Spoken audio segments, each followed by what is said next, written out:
I have a message from the streets of Nigeria to you that people desperately want a leadership that can deliver results for our economy.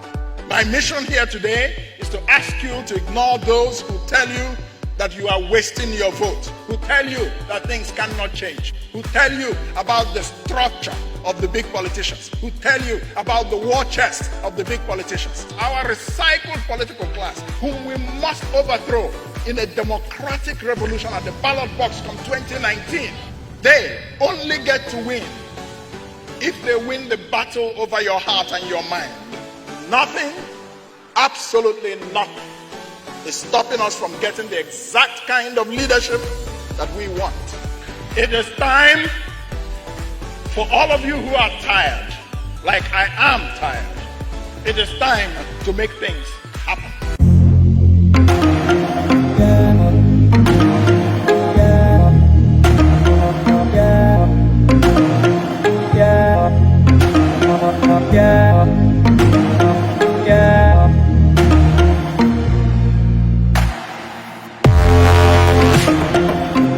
I have a message from the streets of Nigeria to you that people desperately want a leadership that can deliver results for our...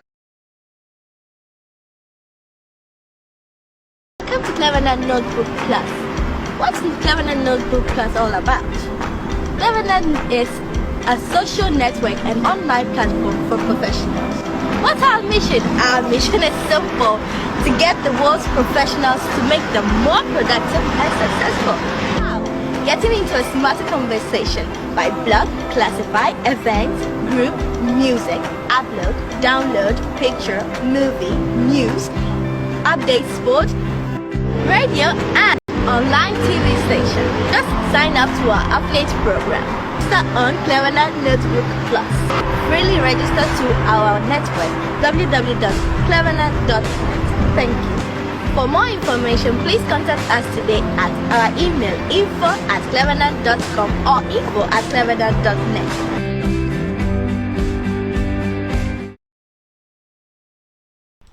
Welcome to Clevernet TV. Today we will be talking to the presidential aspirant for Nigeria 2019. I think if not the best, then it should be above the best. So his name is Professor Kingsley Moghalu. So welcome, sir. Thank you. Yes, sir. How is the weather in Nigeria? How are you finding Nigeria so far? Oh, but Nigeria is home. So You've been up and down. I've been following your campaign. How has it been? I've been traveling around the country, and it's been very rewarding. And I must say. really?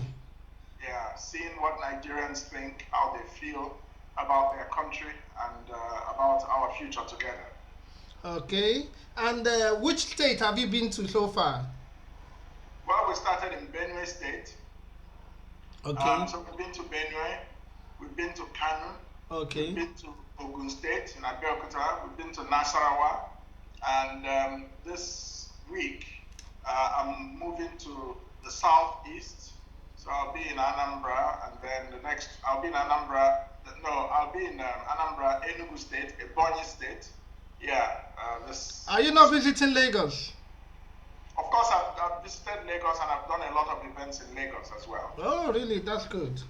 Yeah. So, can you please kindly tell us about yourself, your biography, a little bit about yourself, your beginning till now? Well, I was born in 1963 in Lagos. Okay. My father and my mother, my father was in the Ministry of Foreign Affairs at that time, just after independence. My mother was a teacher in Lagos.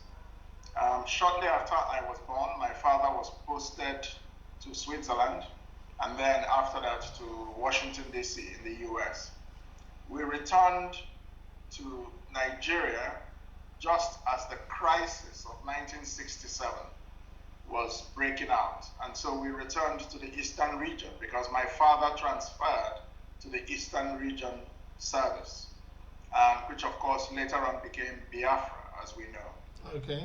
After the Civil War, we remained in Enugu, and my father remained in the Home Service and eventually became a permanent secretary in Anambra State. So I studied, I went to secondary school at Government College Umuahia, and then also a little bit of higher school at Federal Government College Enugu. And then I went into university. I was at the University of Nigeria in Nsukka, Enugu campus. I studied law. And after that, I worked in Newswatch magazine in the late 1980s in Lagos. Remember Dele Giwa? Yes. Assassinated with a letter bomb, and his three other colleagues, Ray Ebu, Dana Bwese, and Yakubu Mohammed. Yeah. So I was general counsel of Newswatch for 3 years. And then in 1991, I left Nigeria to do a master's degree program at the Fletcher School of Law and Diplomacy at Tufts University in Massachusetts in the US. And I did that for a year, and after my master's, I joined the United Nations service and began a career in the International Civil Service of the United Nations. I spent 17 years in the UN. As what? As what in the... You said you spent some years in the UN. As what? Yes, I was a political affairs officer. Oh, okay. I was a legal advisor. I was involved in risk management. I was head of global partnerships at the Global Fund in Geneva. I served in Cambodia, in Croatia, in Tanzania, and in Switzerland. Okay. And I went from entry-level officer to the highest career rank of director in the UN. Wow. Yes, and then I resigned. I was too young to retire, so I had to resign because I was just 45. And why did you resign, if I may ask? Oh, because I wanted to pursue other careers in the private sector, especially. Okay. Having hit the peak and still being 45 at the time, I thought I had enough time in my life for a second career. So I resigned and set up a consultancy firm in Switzerland, advising multinational corporations trying to do business in Africa on strategy and on how to manage their risks.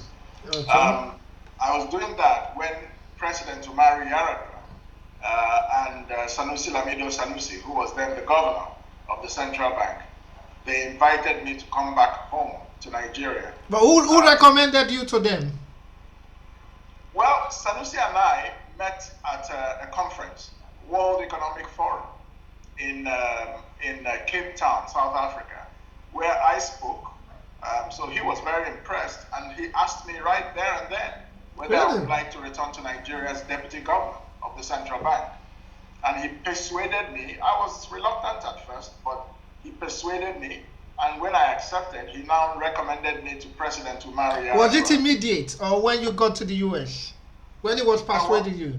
When he was persuading you, were you in the US or at the spot? This was in South Africa, but I was based in Switzerland at the time. Okay. So how long does it take you to make up your mind? No, we talked for 2 days. Over 2 days, we were at the So when I want to get something from you, I should wait for 24 hours. Is it? If I want to convince you to do something, so I have to make it 2 days. Would that be the case? Well, depends on what it is. Okay. It was a very important matter, and I had to. He said I had to give him an answer. Okay. Before the conference finished. Really? So, okay. Yes, he was insistent that I give him an answer. Yeah. So eventually I accepted because he said, look, we want you to come home and serve your country because we think you have had a distinguished career. He wanted to undertake some reforms in the Nigerian banking sector, and he wanted somebody with an international reputation who was familiar with risk management, which I was, and who would command the respect of the financial industry in Nigeria. Before this time, of course, while I was in Geneva, I had taken a doctorate, a PhD, at the London School of Economics, studying part-time. So in 2009, President Umaru Yar'Adua appointed me deputy governor of the Central Bank of Nigeria, and I returned to Nigeria. And I spent 5 years at the Central Bank in the office, in charge of financial system stability, and also briefly deputy governor for operations. And when I finished my term, I was appointed a professor at the Fletcher School at Tufts University. That is my alma mater. They made me what is called a professor of practice in international business and public policy, based on the leadership I had shown in my career at the Central Bank and in the United Nations, and based on some books that I had written. I wrote a book called Emerging Africa: How the Global Economy's Last Frontier Can Prosper and Matter. And that book made waves around the world. It's published by Penguin in London, so anybody can get it. Okay. Emerging Africa by Kingsley Moghalu, published by Penguin. So you can just get it. Can it be found on Amazon, eBay, or they have to Yes, go? of course, yes. You can get it on Amazon. What does it cost to get one? It's very cheap. It's the equivalent of about maybe $10 to $12 or $15. Not more than okay. Okay. Yeah. So anyway, so I was asked to teach a course called Emerging Africa in the World Economy. And that's the course I was teaching. The Fletcher School is one of the world's leading schools of international affairs. So it's a very prestigious institution. And I was the only black man on the faculty of the school at the time. Mm-hmm. And which year would that be, sir? This was 2015 to 2017. Okay.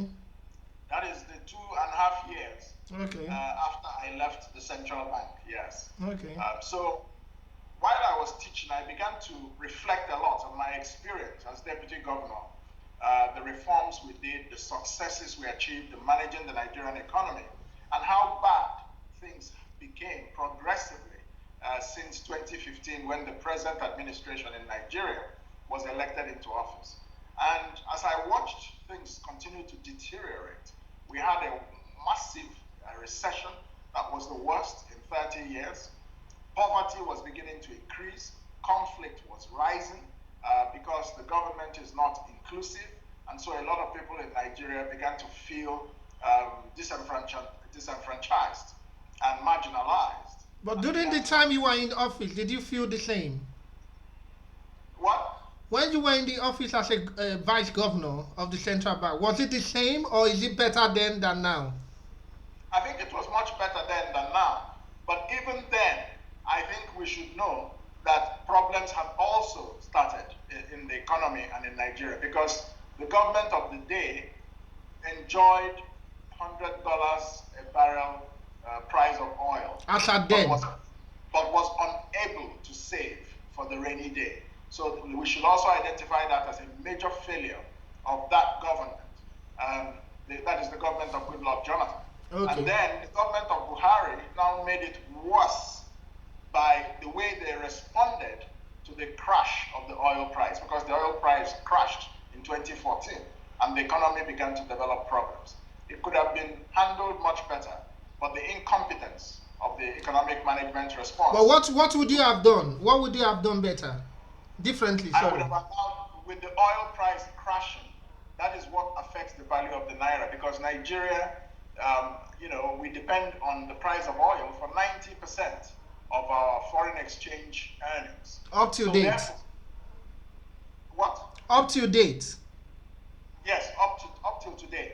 So that profile has not changed, and that is one of the major failures of the management of the Nigerian economy, because the economy is not productive.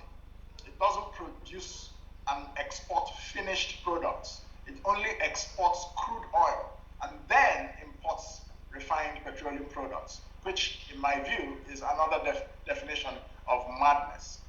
So what would you have done if it was you? What would you have done differently when it comes to What that? would have done was to let the naira find its true value. Instead, the government of the day leaned heavily on the central bank, which has lost its independence since Sanusi left, to fix the exchange rate of the naira. So when they fixed the exchange rate of the naira, scarcity came in because the dollars were no longer coming in like before. So the dollars became scarce. Manufacturers could not access foreign exchange to import raw materials for their manufacturing. And a lot of factories began to lay off workers, and some closed. This created a huge spike in unemployment. Now, at the same time, arbitrage began because those who had access to dollars at the fixed exchange rate, they would take it and go and sell on the black market. So the fixed rate then was like 200 naira or something, and then they would go and sell it for almost 500 naira in the black market. So this encouraged a lot of corruption around the foreign exchange market. What I would have done would have been to allow the naira to float completely, immediately. That will make foreign investors bring in a lot of their money because they will think they're making profit. But the inflow of forex will stabilize the value of the naira eventually and allow the economy to operate normally. You see, you cannot fix the price of a currency in today's world. It's just not realistic, and so that you have to let it heal itself. Yes, you have to allow the value of the currency because the value of the currency is determined by economic fundamentals. What are you producing? Other countries in the Western world, the value of their currency is determined by how productive their economy is. But in this country, we don't have a productive economy, and we think that the naira should be $1 to $1, $1 naira to $1. That is just wishful thinking. So that's just one of several problems that we have had in economic management. So unemployment has grown heavily. It was 8% in 2015 when this government came in. Unemployment is now 19%. So 9 million people have lost their jobs in the last 3 years. So all these things have worried me very deeply. Nigeria has become the poverty capital of the world. And we're now the country with the highest numbers of people who are absolutely poor in the world. Can you give me in percentage? How many Nigerians do you think are really poor? Nigeria's poverty rate is about 70% today. Can you confirm that? What is the evidence? Of course. In fact, a conservative estimate is 62%. An outer estimate is 80%. Because the African Development Bank just published a report showing that out of 190 million people, 152 million people in Nigeria are living on less than the equivalent of $2 every day. So that's a definition of. That's a lot. Yes? That's a lot. Yes, that's a lot. So this is the fundamental reason why, after giving some thought to the situation of our country, where it is going, I decided that Nigeria's future is very bleak if we do not turn this situation around, and if we don't have we need a radical change in the political leadership. But my question is this. I know you are the right person. I can feel it, and I know it. But would they let you? What about the political giant? Because I was listening to one of your interviews. Let me ask you a question. Yeah. Tolu, who is they? Who is they? The old ones. They is me and you. They is the citizens of Nigeria. The biggest problem we have in this country is that as citizens, we have allowed ourselves to be mentally defeated by the recycled politicians and the cabals. That's exactly what I wanted to say. Recycle. You said that in your speech. Yes, they are recycled. They have failed Nigeria. They have nothing new to offer us, and yet they want to tell you that they are inevitable. So I don't buy into that. I don't have a mentality that. I want to ask you a question. Sure. Is anybody sponsoring you? No, I don't have any godfather. It's the people of Nigeria that I'm depending on for their support. God is my father. I'll take that from you. The second question. The biggest problem we have in Nigeria, which you and I know, electricity, power generation, distribution. What are you going to do differently? Well, let me tell you what I will do when I come into office. There are technical people who have the solutions to our electricity problems. In fact, I have already started engaging them, and they are giving me their position papers, which we will collate, and immediately I come into office as president, we will begin to execute power sector reforms. Two things I'll tell you. One, we must decentralize the national grid. That is number one. Number two, we will turn hydroelectric and gas-powered energy to support industrial manufacturing. Number three, we'll begin to move consumer electricity, that is homes and But they are sabotaging the pipeline. They said they sabotage the pipeline most of the time. When they want to pass the gas line, the Niger Delta, from the Niger, they destroy the pipeline to supply the gas. So what are you going to do about that? Well, of course, we're going to. The problems in the Niger Delta, we know that there are problems of exclusion. Their environment has been destroyed by oil, and they are not getting any real benefit from the natural resource in their land. So that's fundamentally a political problem, which we will solve. And we will solve that problem by the restructuring of Nigeria. We will begin a movement for the constitutional restructuring of Nigeria so that this country can become stable. What kind of government would you have preferred? President? Let me finish. The different regions will have their resource, they will control their resources. The northern region, which has a lot of solid minerals, will control their resources and pay a tax to the federal government. Niger Delta will control their oil and pay a tax to the federal government. That's what we're going to do. But what if the Senate do not allow you, the Senate and the House of Representatives, what if they don't want the same thing? How are you going to fix that? There is something called the manufacturing of consent.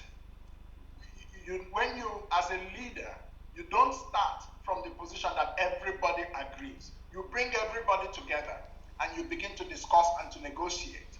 And you explain to them why where you are leading the country to is in the best interest of everyone. And you actually demonstrate that best interest to them. That is how in a corrupt society like Nigeria. Well, would that be possible? Countries. We're going to do a lot of things about corruption. It will never end, but it can be reduced drastically. Corruption is human nature. But if you put in place systems, information technology that imposes transparency on government processes, corruption will be reduced massively. And if you ensure that those who engage in corruption are accountable, and you can do so impartially, not focusing on the opposition alone and ignoring the corruption in your own government. When I'm president of Nigeria, the fight against corruption will start inside my own government. Okay. I would like to take you back to the question of the power generation, please, because I waved it. I was saying that we will move consumer power, the consumer element of power, that is households and offices, we will go towards renewable energies. At first, it will be a combination of fossil fuel and renewables, but we'll gradually move the economy towards renewable energy because we have the National Electricity Regulatory Commission, NERC. It is their duty to stipulate what the power market will look like. So the problem with the Nigerian power sector is, number one, there is a lot of corruption. There are vested interests that keep sabotaging these reforms, and we will make sure that we take these reforms outside of the clutches of those interests. Look, I'm not a messiah. Nobody's going to tell you that I will come to power and tomorrow morning Nigeria will be a wonderful place. No, all of us have to work towards fixing Nigeria. But I will be in the lead, and we can do it within 4 years of my first term in office. We can make great progress in the power sector. What if a member of your cabinet is corrupt? What would you do? Cabinet that you will set up. What if one or two of them is corrupt? What are you going to do? But they'll be fired and prosecuted. It's just very obvious. And it's not going to be about demonizing people in the newspapers. Let me tell you, once I become president, the EFCC, the Economic and Financial Crimes Commission, will become independent of the presidency. We are not going to use it to be witch hunting people. They will do their job professionally. So anybody who is found to be corrupt will face the music. Okay. Health sector, because people are dying every day. Yes. You are in Nigeria now. You could tell the environment is poor, dust, bad water. What are you going to do to fix this? The health sector is a very important priority. We spend a lot of money trying to build physical infrastructure because there's a lot of kickbacks and corruption and money to be made by politicians in that process. But the most important infrastructure we need in this country is social infrastructure. That is healthcare and education, because we need human beings with human capital and the skills to drive development. So healthcare, we are going to reform the primary health sector, and we are going to build a world-class hospital in each of the 6 geopolitical zones. We will probably do it as a public-private partnership. We are also going to bring back a lot of the members of our diaspora, especially those in the health sector, doctors and nurses, to work in our primary health care and in the specialist hospitals that we will establish. How we will bring them back? We are going to establish a diaspora fund that will pay professionals abroad at rates that are close to what they used to earn while they were abroad for 5 years, to bring back their skills, to bring back equipment, and to help to improve and bring our healthcare and other educational systems up to the standards of the 21st century. But what about the health insurance? Because if you have good infrastructures when it comes to health, you need an insurance to be able to pay, because not everybody can afford to pay. Yes, but of course, there is a health insurance scheme in Nigeria today, but it does not work for the poor. It works mostly for the middle class. So we are going to move that health insurance to create some conditions for accessing it, and those conditions will favor poor people more than those who are middle class or wealthy. So you are not going to announce it to us, what the cost is going to be, how it's going to be done. You are not going to talk about that for now. Not now. When we Okay. get into office, but I've told you what I'm going to do, and I've told you Okay. how I'm going to do it. There are certain specifics you will not know now until you are there. What are your Then, plans for Nigerian diasporans abroad? I am going to be the diaspora president because I have been in the diaspora, so I understand the aspirations and the frustrations of Nigerians in the diaspora. I am one of you. So I am going to be the first president of Nigeria to make the Nigerian diaspora a core component of Nigeria's development strategy. That is why I told you that we will turn the Diaspora Commission into a world-class institution. We will set up a diaspora fund to subsidize the return of Nigerian diaspora. We are also going to use the Diaspora Commission to do a mapping of all Nigerians in the diaspora by their profession, by their numbers, by their location, and match their profession, with our needs in Nigeria. When we bring you back, there will be a structured engagement. So when you come back and work for 5 years, after 5 years, that subsidy will end, and you make a decision whether you want to continue to remain in Nigeria or whether you want to return abroad. But by then, you have transferred your skills, you have built up your teams, and you have helped us bring in equipment and new methods of learning or new methods of healthcare. So the country has benefited from your skills and your knowledge. So this is a very clear plan. This is how it's going to be done. The difference between what we pay you and what you used to earn abroad will be your patriotism gap. That is the gap that is filled by your desire to come back to your country and help out. But we're not going to say to people, just come home, because we know the practicalities. You may have a mortgage that you're paying for in Spain or in the US or in London, and you want to be able to maintain that home. You know, you have obligations, you've got your bills to pay, even whether you're there or not. So this is why this question of the diaspora fund is very important. The financial component of this is important. The strategic planning component of it, which the Diaspora Commission will do, is also important. So we will handle it at both sides. And I'm sure a lot of our brilliant people who are in Europe and in the United States and Canada and all these places, many of them want to come home, but they're just not strategically engaged. They don't see a government on the ground that is thinking the way they are. You have been in civilized societies and you see how those societies function. So have I. Many of our politicians just go abroad to spend money they have stolen in Nigeria. There are not many of them who have had the experience of being in the diaspora. Certainly not at the level of the president. We've never had a president who had diaspora experience. I will be the first. Okay. So I would like to ask you, what are you going to do about the agricultural sector, which is very important, feed the nation, like they've said. What is your plan towards that? Now, the agricultural sector is much talked about, but not much is actually happening there. Agriculture is a very simple matter. I am going to drive an economy that is led by innovation, and that innovation will extend to agriculture. We need to begin to put up high yield seedlings that produce a lot for the country on small acres of land. That's what is happening in the Western world. Why can't we do that in Nigeria? Number two, for agriculture to contribute well to our economy, we have to go beyond subsistence agriculture. We have to work on the value chain. We have to turn what we produce into processed agricultural products and then export the excess that we produce. This is how, whatever we do, we must first supply our own national economy, which is quite big, and then we should export the excess. But they tell people here, go and farm. In the 21st century, you're telling people to just go and farm. That's not good enough. That's not good enough. Instructing them on what to do. That what? Instructing them on what to do with their life. Exactly. But you should just create incentives. That's what the government does. The government creates an enabling environment to make it attractive. Okay, what are you going to do about the Fulani herdsman? Well, the Fulani herdsman crisis is a big one in Nigeria today. Nigeria has become a killing field. Here's what I am going to do.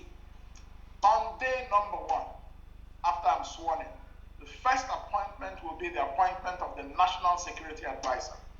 He or she is going to be a first-class security professional. We will now set up the national security team, the national security architecture. All these things will be planned after the victory and before we are sworn in. So that once we are sworn in, we hit the ground running. Now, we are going to reform the national security agencies. There are many people who believe today that our national security agencies have been compromised from within, and that a number of people may not be loyal to Nigeria, and they are creating the situation where herdsmen attack people, but nothing happens to them. Nobody prosecutes them, they arrest them, you don't hear anything. So life is cheap in Nigeria today, but we will make sure it is not so when I become president. We are going to ensure accountability. We are going to solve the herdsman crisis by ensuring there will be ranches for them. There will be a ranching policy that will be implemented across the country, so that people are not roaming around Nigeria claiming other people's farmland and killing them in the process. So ranching is my response. We will try to solve the problem at the source, that is to say the desertification of northern Nigeria. The deserts are encroaching in the north, and that is one of the reasons why the herdsmen are moving southwards. We will address that problem as well using technology. Well, isn't it advisable for them to purchase from the south what their cows will eat? No, but you can have those. Look, there's nothing wrong with that. But even in the north, you can have what their cows will eat. That's what the ranching policy does. The ranch policy creates a grazing land for cows. So they don't have to be moving around. This is the 21st century, my friend. You can't have cows, struggling for space with cars on the road or at airports. We're not a primitive society anymore. So ranching is very essential. But I was told by someone, I don't want to mention the name, that yes, it is under the treaty, the West African Treaty, for cows to be able to move wherever they want. Look, as as president of Nigeria, I will protect Nigeria's interest as a country first and foremost. It's going to be Nigeria first, my friend. We're not going to sell our national interest to anybody, whether in West Africa or anywhere else. So as president, I'm going to take steps to protect our country. We are going to improve the regulation of our borders with Chad, our borders with Niger, our borders with Cameroon. All these borders are going to be much better manned, including with the use of technology. People cannot. But would you still open the border to the West Africans? Would you still do that? Well, the West African Protocol, the ECOWAS Protocol on the free movement of persons will still apply. We have a treaty with other West African neighbors, but it can be better managed. It doesn't mean that you don't have a right to know who's coming into your country and what they're doing. That's not what the treaty says. Do you understand? Yeah. And even then, the freedom of entry is only for 3 months. It's not a long time, it's not a permanent thing. If you want to stay beyond 3 months, you have to change your status. So all these things are things that the immigration authorities need to follow up on more. So when you're coming in at our borders, we will collect all your information so that we know exactly who you are. And I'm sorry to say, we will be monitoring you when you're in Nigeria. And I will ask you one question, though you may not hear about it, but it's important. I want to know your own opinion. In Spain, we need to get police reports from Nigeria. And we've got a lot of people here in Spain that they are not properly documented. They are illegal immigrants as well. So they can't go to Nigeria. So once a year, they have to come and help us out here to get the police report. What would you do to that? Would you have preferred it to be done in the embassy? Or would you want them to still go to Nigeria to do it? You mean the Nigerian citizens in Spain? Yes. It is the job of the embassy to support Nigerian citizens abroad. And the Nigerian, part of the failure of Nigeria today is our diplomatic machine is not functioning the way it should. The Nigerian embassies are supposed to protect the interests of our citizens. And they are supposed to facilitate whatever the citizens need to do to be legally resident in their home countries. So if it's police reports, the embassy should liaise with the Nigerian police force to ensure. And have them in the embassy instead of sending it to Nigeria. That what?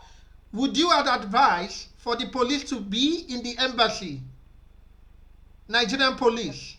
There is no need for the Nigerian police to be in the embassy. It's not the job of the police to be at diplomatic posts. I'm not aware of any country where there are police people in their embassies. It's the embassy to liaise with the Nigerian police force in Nigeria, using the documentation or the information of the Nigerians in Spain to make sure that they are provided with the relevant police reports. Okay. That is straight, but I wouldn't want to go too deep into that. Let's go to something else. Can you please tell us why people should vote for you? Why should it be you? Why should anyone want to follow you? Yeah. Yes, let me tell you why. And that's the best question you've asked me so far. The political class has failed us.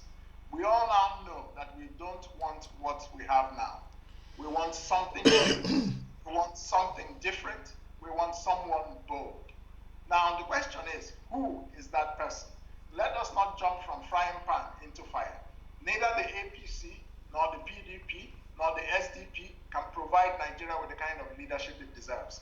Anybody that is old wine, pretending to be in new wineskin, cannot solve Nigeria's problems. We need new thinking.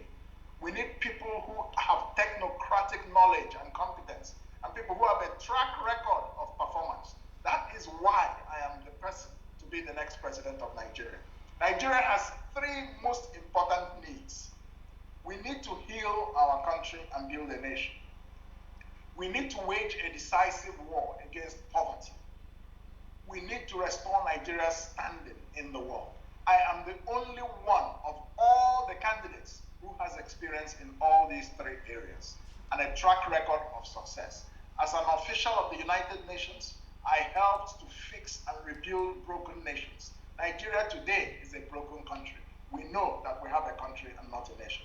I have led economic management at a very high level in the government with a track record of success. We fixed Nigeria's banks, We reformed the financial system and stabilized it. We left inflation. We brought inflation down from double digits into single digits before I left the bank.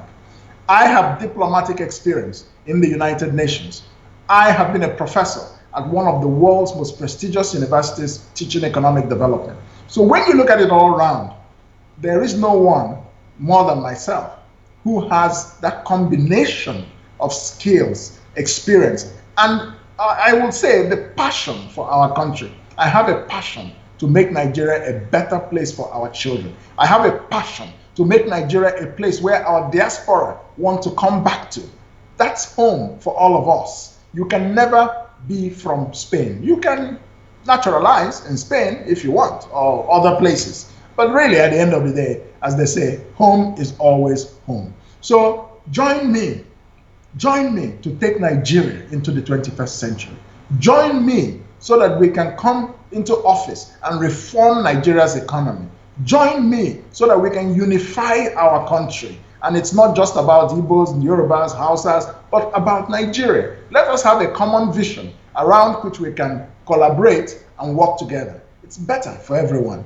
Join me as we restore Nigeria's standing in the world. I understand international relations. It is a career that I have been involved in most of my life. I understand the economy. I've spent 10 years in economic management at national and international levels. So you can take a look at the field and then take a look at me. Go to www.tobuildanation.com. That's the website of my campaign. www.tobuildanation.com. To build a nation is one word. Go there and all the information is there. The vision that I have for Nigeria, my track record, my biography, my experience, and my accomplishments. And the plans we have for Nigeria. Everything is there. Okay.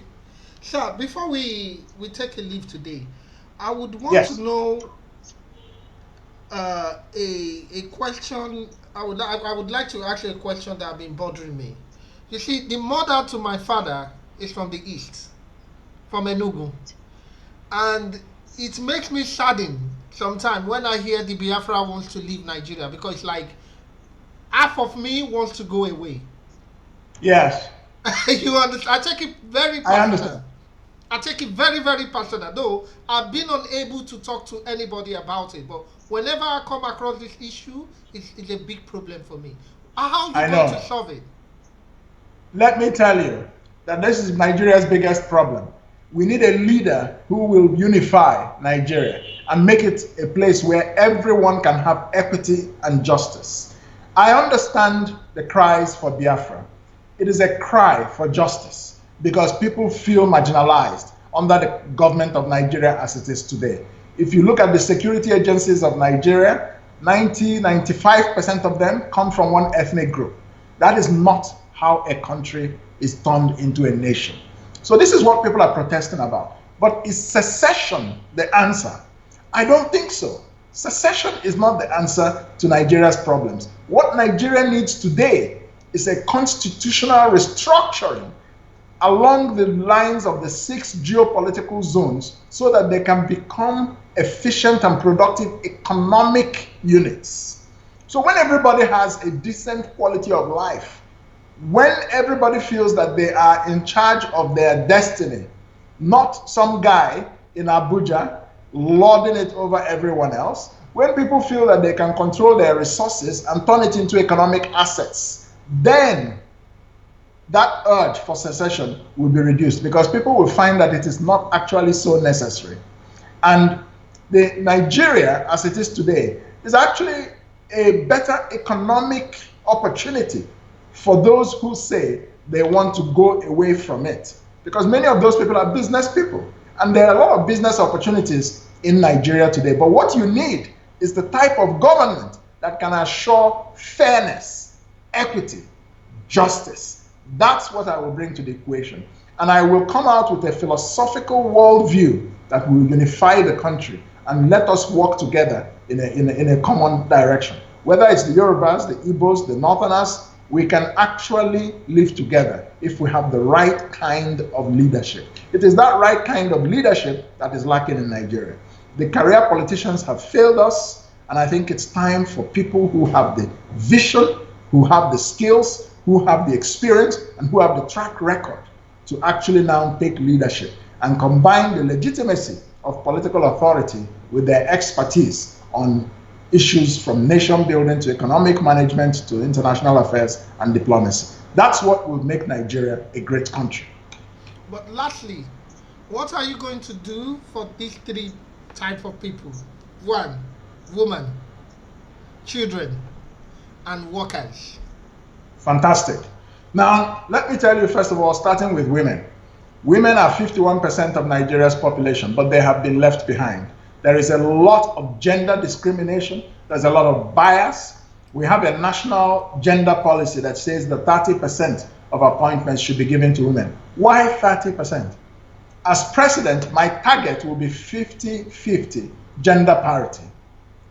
Women need equality of opportunity, just like men. There are qualified women for jobs, there are qualified men for opportunities and for businesses. So we will give women a much more open space in my administration as the president. And I'll be aiming to appoint half of my cabinet to be women and half men. And we'll be talking about competent men and women, not appointing people just because they are women. I don't believe in that. That's tokenism. So beyond that, we will start a program of social education about gender issues that will attack the root causes of gender bias and gender discrimination. You know that most of that, the discrimination against women in our society, is rooted in culture. But culture is dynamic. Culture does not remain static. There was a time that the killing of twins was accepted in eastern Nigeria. Today, nobody does it anymore. You see what I'm saying? Yeah. So there's nobody who says that culture must be permanent. And so a culture, quote unquote, that puts women as inferior to men, I think is not a culture we should encourage in the world of the 21st century. So we're going to be creating new opportunities for women, women entrepreneurs. We're going to make sure they have access to finance, to run their small businesses, whether it is frying akara in the villages or setting up a fashion industry, whatever. There's so many creative things that are happening in Nigeria today. That means you will have empowerment program. That means I'll have what? Empowerment programs. Of course, there will be a very, very seriously designed and executed empowerment program for women. Children, the same thing. How do you care about children? You care about children from the point of view mainly of health care and education.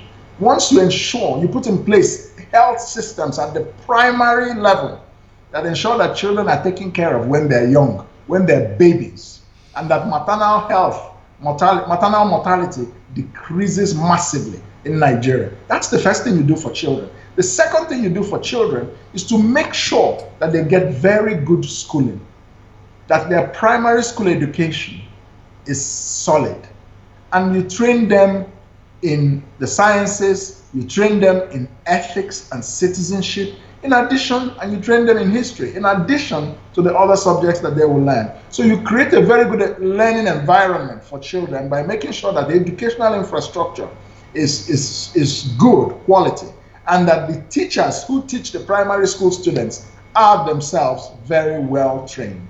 So education reform comes in.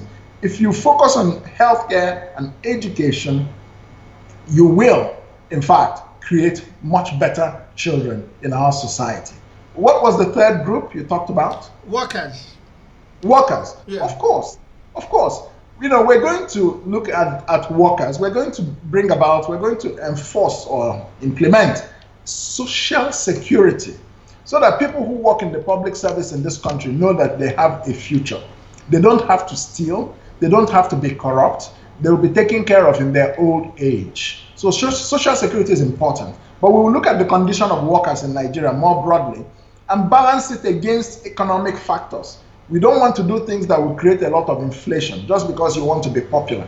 You don't want a situation where 60% of Nigeria's revenues are going to paying the salaries of 1 million people in a country of 200 million. So we're going to look at how best to actually create a situation where workers are better off, but the Nigerian society is also better off.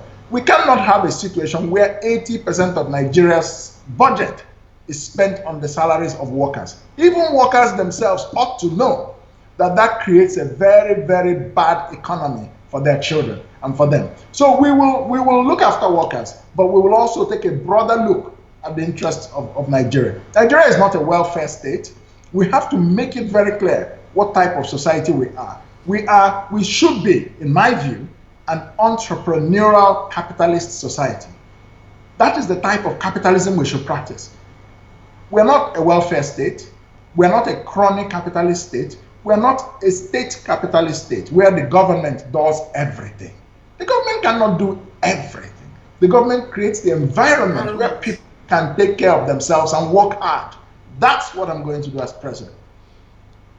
Nigerian police collecting bribes on the streets. Massive reform. We don't have a Nigerian police effectively in this country. We have no police. Why? We are 200 million people and we have a police force of 350,000. That is a joke. Meanwhile, of that 350,000, there was a recent report that 80,000 of them are ghost workers. So they're ghost police. So in reality, you have 270,000 police. Now, 1/3 of those policemen are guarding very important personalities in their homes. So this country is not policed. This country is not policed in the sense that you and I know it in Spain or any civilized country in the world. So what am I going to do as president? We are going to undertake a massive reform of the police force. Here is how it's going to happen. Number one, we will recruit 1.5 million to 2 million new police people in this country. We have worked out where the money will come from. There's a lot of money being wasted in this country that if you put it to the right use, will actually have better results. So that's another 1.5 to 2 million people taken out of unemployment automatically. Then we will give them training, we will give them equipment. The way a modern police force is, we will introduce community policing, So this is what I'm going to do with the police.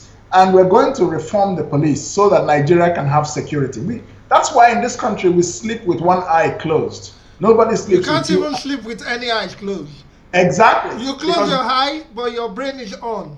Exactly. because we are not policed. And so reform as part of national security reform is going to be a very high priority for me. So I'm going to move. Understand it. Why is this government finding it difficult to understand all this when people are saying it? Why is it so difficult? There are two reasons. The political leadership in this government has no vision. Absolutely no vision. When you don't have a vision, you cannot perform because there's really nothing you're working towards. You're just happy to be in power. And that is just what, and be receiving the salutations of poor people and their praise and they're hailing you, this, that. That is very primitive. So there is no vision. Number two, the political leadership in Nigeria today is completely incompetent. So when you combine the lack of vision and the lack of competence, they cannot move. They are not interested in people like us, giving them good ideas. That's why we have said we will go for elections and let the people put us in their place so that we can do what they should have done with their opportunity but failed to do. Should you go for an election and there is rigging, how do you intend to prevent that from happening? Let me tell you something. The reason why there is rigging is because because of voter apathy. So in the past, very few Nigerians go to the polls. It's easy to rig an election when there are very few voters.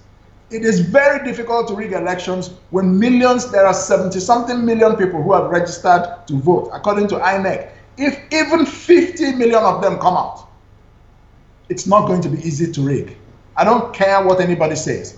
We will have voter protection strategies as part of our campaign. And I know that many groups in civil society are working on methods, including technology, to fight vote rigging in the 2019 election. They said they just cancelled the electronic voting.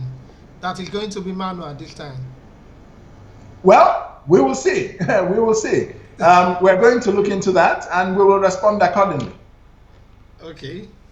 Sir, thank you very much for talking to us today. And I hope whenever I intend or I have any question again, I could call on you.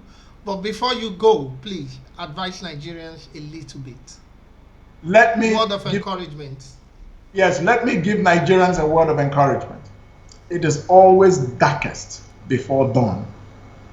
Weeping will endure for a night, but joy comes in the morning. Nigeria is on the threshold of a major transformation, but it requires you and me to get involved. You must get involved. If you're in Nigeria, you must register to get your PVC and vote. If you are abroad in the diaspora, encourage your families at home to register and vote. Encourage them to vote for the right person for various positions. If it's the president, tell them who you think should become the president of Nigeria. If it's governorship, the same thing. If it's Senate and House of Reps and House of Assembly, the same thing. So, and diaspora should contribute financially to support the political aspirants of their choice. If you feel this is the right person to be president of your country, put your money where your mouth is and support that person. Some of us have not stolen public funds to be able to fight elections. We're depending on the goodwill of Nigerians who share the vision that we are bringing to be able to go through this race and win by the grace of God. So when I become president, 2019 will be the last election in which the Nigerian diaspora will not vote in elections. As from 2023, there will be diaspora voting in our country. You have a right as a citizen to participate in the electoral process of your country, and the fact that you live abroad should not stop you. So I'm going to make sure of that. But first, I have to be elected president of Nigeria. Do your best to support me if you share my vision. Thank you. Thank you very much, sir. I am very grateful, honored, and humbled in front of you. I don't know what more to tell you. I wish you the best of luck. Thank you, Tolu. We'll be in support, we'll be in track, and we'll do what we can to make sure it works out. Thank you very much. Thank you very much, and good night, sir. Okay, all the best. Yeah, thank you. Yes, sir. All right. I have a message from the streets of Nigeria to you, that people desperately want a leadership that can deliver results for our economy. My mission here today is to ask you to ignore those who tell you that you are wasting your vote, who tell you that things cannot change, who tell you about the structure of the big politicians, who tell you about the war chest of the big politicians. Our recycled political class, whom we must overthrow in a democratic revolution at the ballot box from 2019, they only get to win if they win the battle over your heart and your mind. Nothing, absolutely nothing, is stopping us from getting the exact kind of leadership that we want. It is time for all of you who are tired, like I am tired. It is time to make things happen.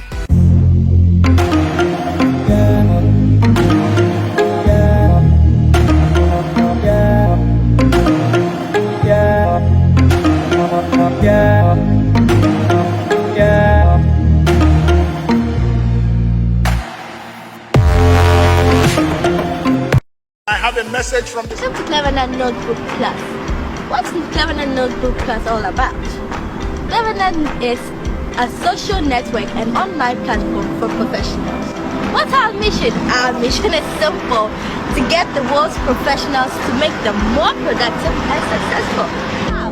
Getting into a smarter conversation by blog, classify, events, group, music, upload, download, picture, movie, news, update sport, radio, and online TV station. Just sign up to our affiliate program. Start on Clevernet Notebook Plus. Freely register to our network www.clevernet.net. Thank you. For more information, please contact us today at our email info@clevernet.com or info@clevernet.net.